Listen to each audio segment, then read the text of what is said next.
Okay, hi everyone, this is Jeff James from Mythology, and we're moving into maybe a little more creative part of the workshop, the virtual workshop here on these 10 pillars. We've done a lot of really disciplined work in the first several videos, talking about our customer segments and really understanding what their needs are and prioritizing those, developing our value proposition around that. So all that work leads us to this point, which is really where some of the creative process starts to kick in.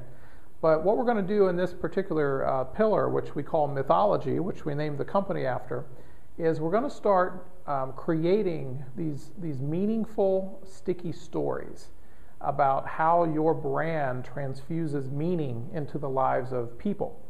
And a lot of people don't realize this, but in today's world, brands actually play a very important emotional role in many people's lives. And it may be somewhat superficial, or in some ways it might be very, very deep and meaningful. Ask any Apple Macintosh owner, how connected they are to their brand, or a Harley Davidson rider. And you'll start understanding how sometimes people's lifestyle and who they want to represent themselves to be is often defined in what kind of brands they choose. So this is a really strategic part of this, but it is a little bit more of a creative process.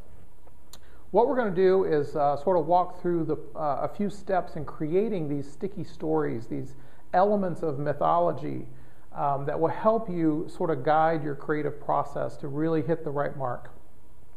Now, one thing we often get asked is why this term called mythology? Aren't myths, not true? And the truth is when you go back through time, through history, how a culture transfused truth or transported truth from generation to generation was through this process of storytelling. And so brands that really understand this have a strong emphasis on what's the story behind their brand, what's the meaning behind it. And that's really what we're going to attempt to start developing here through some of these tools. The first thing I want to show you is from a book that we really love called The Hero and the Outlaw. And this book actually charts different emotional archetypes, these sort of emotional triggers that every human being has within them. And so there's a number of them. I'm just going to keep it simple, but we're going to go ahead and show the different emotional archetypes that are represented in this book. And what's really interesting is brands that connect themselves to playing one of the roles that you're seeing on the screen right now in the lives of a consumer have a very powerful, strong brand connection. And they typically are leaders in their field. So as we bring it back to me on the board here, so what we're going to do is to sort of talk about the different sort of extremes of these emotional archetypes. First, there are times in your life when you need to feel like you've got stability and control.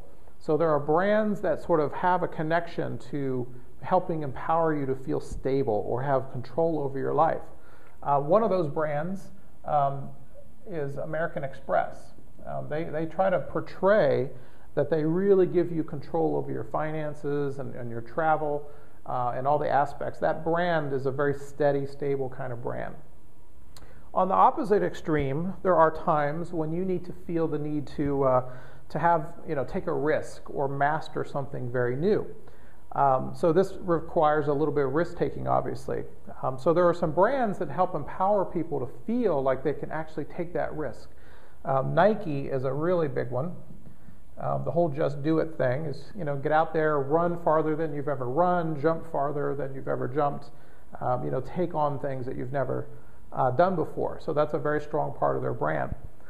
Another really powerful example in this category is Oprah.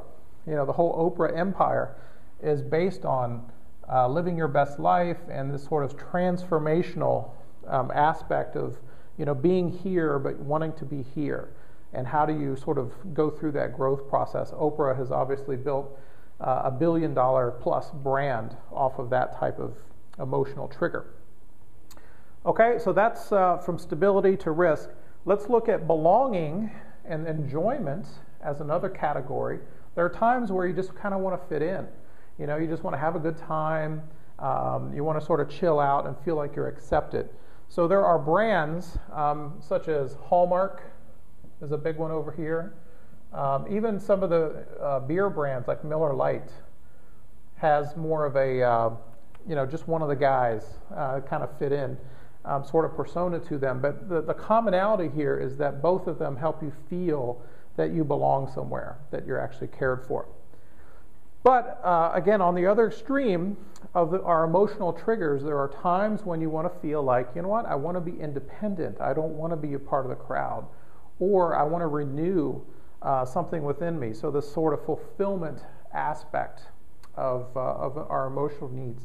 And so brands like Disney for the fulfillment piece, and brands such as Starbucks, believe it or not, we think fit very nicely in some of this. Why does Starbucks fit in there? Well, if you think about it, Starbucks has set up their brand so that when you come into a Starbucks store, you kind of, let's be honest, we feel a little smarter when we go to Starbucks. You got the New York Times there, jazz is playing, they got the intelligent quotes on the cups. So there's an aspect of Starbucks that's sort of trying to up-level your feeling of intelligence, which fits very much into this independence and fulfillment aspect. So you may not have realized that, but that's certainly one of the things that they're up to. So again, take a look at some of the other brands as we flash the slide on the screen, and you can see where we've attempted to put brands where we think they might fit. But this is a really cool exercise, and so we'd like you to actually take the tool where you see these images on the side here of the video and think about what emotional trigger your company might fulfill. And let me just say that this is true even if you're a business-to-business company.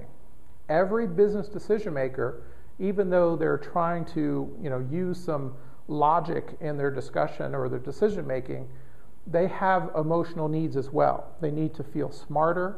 They need to feel confident. They need to, sometimes they need to avoid fear for making the wrong decision. So you got to think about, going back to your customer segments, think about their emotional needs that we documented in that prior video, and think about what emotional trigger your company might want to fill. Are you going to help them feel stable and in control, or are you going to help them take a risk?